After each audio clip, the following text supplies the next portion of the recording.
আমরা সবাই তাকে চাই যোগ্য প্রার্থী ইয়াসিন ভাই খালেদা জিয়ার সালাম দেন ইয়াসিন।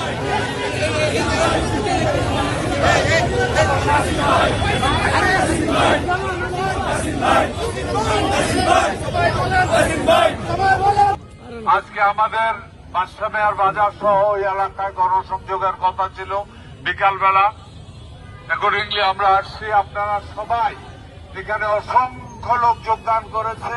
কালকে থেকে সারা এলাকাতে ওয়ার্ডে বা ইউনিয়নের বিভিন্ন ওয়ার্ডে এবং অঞ্চলে আগের মতো গণসংযোগ শুরু হবে। আমি এই 5 অক্টোবর একত্র আবারও আপনাদেরকে বলে দিচ্ছি, ইনশাআল্লাহ ইনশাআল্লাহ সত্যের হবে। ধন্যবাদ আপনাদেরকে।